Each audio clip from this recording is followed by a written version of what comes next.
तो अंधभक्तों से मैं कहना चाहता हूं, अपने घर में तय करो, जो गैस मुसलमानों के देश से आएगी उसका खाना नहीं बनाएंगे। जो तेल मुसलमानों के यहां से आएगी उस तेल से मोटरसाइकिल नहीं चलाएंगे। जिस डीजल से जो मुसलमान के यहां से आएगा उस डीजल से अपनी गाड़ी नहीं चलाएंगे। 2019 तक जब तक अमेरिका ने आपके ऊपर प्रतिबंध नहीं लगाया था तब तक ईरान से हमें सस्ते में तेल आता था, रुपए में तेल आता था, और 1-2 हजार नहीं 60,000 करोड़ रुपए ईरान ने आपको बकाया तेल दिया हुआ था और कहा था अपनी अर्थव्यवस्था को ठीक करो, बाद में हमारा पैसा लौटा देना। ईरान कितने किलोमीटर पे है? 2,500-3,000 किलोमीटर पे। अमेरिका कितने किलोमीटर पे है? 40,000 किलोमीटर पे।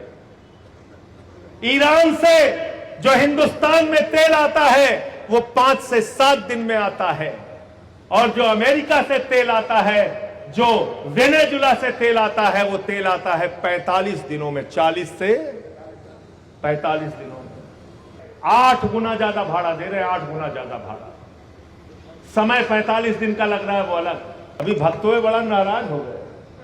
मैंने कह दिया एक वीडियो बना के, प्यारे अंधभक्तों, कहन हमें अंधभक्त भी कह रहे हैं और प्यारे भी कह रहे हैं। अंधभक्तों को अभी पता चला। क्या पता चला? जब गैस की लाइन में खड़े हो गए, पेट्रोल पंप की लाइन में खड़े हो गए, कहन काहे लाइन में खड़े हो प्यारे अंधभक्तों? कहन अरे ईरान वाला तेल नहीं जाने दे रहा है। तब उनको पता चला कि मुसलमान के यहां से तेल आता है। गाड़ी जो चलती है वो तेल कहां से आता है? सऊदी, कतर है? कहां से आता है? तो अंधभक्तों से मैं कहना चाहता हूं, अपने घर में तय करो, जो गैस मुसलमानों के देश से आएगी उसका खाना नहीं बनाएंगे। जो तेल मुसलमानों के यहां से आएगी उस तेल से मोटरसाइकिल नहीं चलाएंगे। जिस डीजल से जो मुसलमान के यहां से आएगा उस डीजल से अपनी गाड़ी नहीं चलाएंगे। तय करो, ऐलान करो, चले जाओ मोदी जी के साथ, जाओ। संजय भैया जिंदाबाद, संजय भैया जिंदाबाद। ईरान पे हमला कर दिया उसने, अमेरिका ने और इजराइल ने, और हमला भी बड़ा दिमाग से किया। 2 दिन पहले मोदी जी को बुलाया इजराइल। कहन मोदी जी इजराइल आना। कहन काहे? कहने के मेडल तुमको दे रहे हैं, मेडल दे रहे हैं। कहन कौन? कहन बहुत बड़ा वाला पुरस्कार है। कहन अच्छा, पुरस्कार सुन के लपलपा जाते हैं मोदी जी। तुरंत पहली फ्लाइट कराए और पहुंच गए इजराइल। उनकी जीभ लपलपाने लगी, कहां है पुरस्कार, कहां है मेडल? इजरायली वो इतना ज्यादा होशियार, उसी दिन पुरस्कार बनाए और संझा के उनको मेडल पहना दिया। उसके पहले पुरस्कार था ही नहीं विशेष रवि भाई, वो पुरस्कार था ही नहीं। उसी दिन उस पुरस्कार का नामकरण किया और पहला पुरस्कार दिया नरेंद्र मोदी जी को। मां बढ़िया मेडल पहन के सीना तान के बहादुर चले आए वापस। दूसरे दिन, तीसरे दिन हमला हो गया। खामेनेई साहब की हत्या कर दी अमेरिका इजराइल ने मिलकर। तो मैंने ऑल पार्टी मीटिंग में पूछा, मैंने कहा भाई पूरी दुनिया में खबर चल रही थी कि अमेरिका ईरान पे हमला करने वाला है, अमेरिका ईरान पे हमला करने वाला है, इजराइल ईरान पे हमला करने वाला है, तो 2 दिन पहले आपने मोदी जी को क्यों भेज दिया वहां? हमारी मोदी जी से नाराजगी हो सकती है, लेकिन हमारे प्रधानमंत्री के शरीर पर एक खरोच आ जाता तो उसके खिलाफ हम सब लोग खड़े होकर बोलते। वो भारत के प्रधानमंत्री, आपने उनका जीवन संकट में डाल दिया। एक फर्जी मेडल पहनाने के चक्कर में उनका जीवन संकट में डाल दिया। मान लो मोदी वहां पर थे, हमला हो जाता तो कौन जवाब देता? जवाब देता कोई बोल सकता था? मिश्रा जी, मनोज जी बताइए, कौन जवाब देता? कोई जवाब देने वाला नहीं था। तो फर्जी मेडल पहना के वहां से आ गए, युद्ध शुरू हो गया। युद्ध शुरू हुआ। युद्ध किसने शुरू किया भाई? इजराइल और ट्रंप ने शुरू किया। जब हमला हुआ तो खामेनेई साहब की हत्या पे मोदी जी नहीं बोले। हमने कहा भाई बोलो। खामेनेई साहब से आप मिलने गए थे ईरान, तो आपने कहा था ईरान और भारत की दोस्ती इतिहास से भी पुरानी है, जो बात सही है। मोदी जी ने खामेनेई साहब को 7वीं शताब्दी की कुरान की पांडुलिपि भेंट की थी। खामेनेई साहब से उन्होंने कुछ समझौते किए थे ऊर्जा के क्षेत्र में, चाबार पोर्ट का और तमाम पोर्ट का समझौता किया था कि नहीं किया था? अपनी पीठ भी खुद थपथपा रहे थे कि इतना बड़ा समझौता हमने ईरान के साथ कर दिया।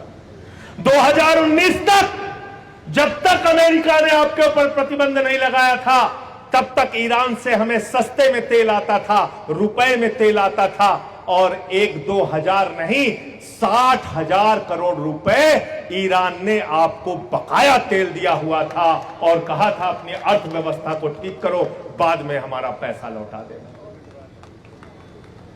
ईरान कितने किलोमीटर पे है? 2,500-3,000 किलोमीटर पे। अमेरिका कितने किलोमीटर पे है? 40,000 किलोमीटर पे। ईरान से जो हिंदुस्तान में तेल आता है वो 5 से 7 दिन में आता है, और जो अमेरिका से तेल आता है, जो वेनेजुला से तेल आता है, वो तेल आता है 45 दिनों में, 40 से 45 दिनों में। तो जरा अंधभक्तों से पूछना कि 45 ज्यादा होता है कि 7, कहेंगे 45 ज्यादा होता है। तो उनसे पूछना कि जब 45 ज्यादा होता है तो 45 दिन में जो जहाज आता है उससे तेल चाहिए कि 7 दिन वाले से? तब कहेंगे नहीं, हमें 7 दिन वाले से चाहिए। लेकिन उनके जो आता है वो 45 दिन वाले जहाज से तेल मंगा रहे हैं। आपको पता है कितना ज्यादा भाड़ा दे रहे हैं उस पे? 8 गुना ज्यादा भाड़ा दे रहे हैं, 8 गुना ज्यादा भाड़ा। समय 45 दिन का लग रहा है, वो अलग। ये हो रहा है आपके साथ, ये हो रहा है। 160 स्कूली बच्चियां मारी गई, प्रधानमंत्री खामोश। 100 नौसैनिक मारे गए जो भारत के बुलावे पे आए थे, हमारे मेहमान थे। वापस जा रहा था ईरान का जहाज, अमेरिका ने उड़ा दिया, 100 नौसैनिक मारे गए, प्रधानमंत्री खामोश। किससे बात किया प्रधानमंत्री ने? खाड़ी के 8 देशों के प्रमुख से बात किया और अकड़ के बोले हम ईरान वाले से बात नहीं करेंगे। क्या बोले? हम ईरान वाले से बात नहीं करेंगे। क्यों बोले ईरान वाले से बात नहीं करेंगे? बोले हमको फर्जी मेडल जिसने पहनाया इजराइल वाला और हमारा दोस्त ट्रंप, वो दोनों देखो अभी ईरान को बिल्कुल साफ कर देगा 2 दिन में। 1 दिन बीता, 2 दिन बीता, 3 दिन बीता, 5 दिन बीता। मोदी जी कहेंगे तो ईरान खत्म ही नहीं हो रहा है। आपने तो हमसे कहा था तो ये दिन में खत्म हो जाएगा। फिर 1 हफ्ता बीता, फिर 10 दिन बीता। संजय सिंह ने पहले दिन कहा ईरान के राष्ट्रपति से बात करो, जैसे रूस का जहाज तेल का गैस का आ रहा है, जैसे चीन का जहाज तेल का गैस का आ रहा है, वैसे ही भारत का जहाज आना चाहिए। प्रधानमंत्री जी बात करो, प्रधानमंत्री जी बात करो। सारे अंधभक्त मिल गए। अरे बोले संजय सिंह को विदेश नीति नहीं आती, ये क्यों बार बार कह रहा है? हम ईरान के राष्ट्रपति से कैसे बात करेंगे? जब 13 दिन बीत गया, पूरा देश लाइन में खड़ा हो गया, हाहाकार मच गया, गैस और तेल की किल्लत हो गई, तब प्रधानमंत्री नरेंद्र मोदी ने कहा अरे भैया ईरान वाले, तुम तो हमारे बड़ी पुरानी दोस्ती है। जब 13 दिन में तिरही होगी तब जागे, तब जागे। जब आगरा में एक आदमी की, एक बुजुर्ग की मौत हो गई गैस के लाइन में खड़े हुए, तब प्रधानमंत्री जागे, तब ईरान के राष्ट्रपति से बात करें। यह विदेश नीति है तुम्हारी? ऐसे विदेश नीति चलती है? ऐसे चलेगी विदेश नीति? इसलिए अगर इस देश को बर्बाद करना चाहते हो तो भारतीय जनता पार्टी के साथ खड़े हो जाना। अगर अपने बच्चों का भविष्य बर्बाद करना चाहते हो तो अपने इलाके में जो बीजेपी का नेता होगा उसकी जिंदाबाद लगाना। अगर नौजवानों को बेरोजगार बनाना चाहते हो, स्कूल अस्पताल बंद कराना चाहते हो, तब भारतीय जनता पार्टी नरेंद्र मोदी और योगी के साथ खड़े हो जाना। और अगर उज्जवल भविष्य चाहते हो, अगर चाहते हो दिल्ली की तरह बिजली फ्री हो, पानी फ्री हो, शिक्षा फ्री हो, इलाज फ्री हो, अगर चाहते हो माताओं बहनों के लिए बस की यात्रा फ्री हो, अगर चाहते हो नौजवानों के हाथों में रोजगार हो, अगर चाहते हो हिंदुस्तान मोहब्बत की बुनियाद पे बने, तो ये आम आदमी पार्टी का झंडा उठा लेना, ये झाड़ू वाला झंडा उठा लेना। और झाड़ू बहुत काम की चीज होती है। भ्रष्टाचार को साफ करना है, क्या चाहिए? घर का कूड़ा साफ करना है, क्या चाहिए? मोहल्ले का कूड़ा साफ करना है, क्या चाहिए?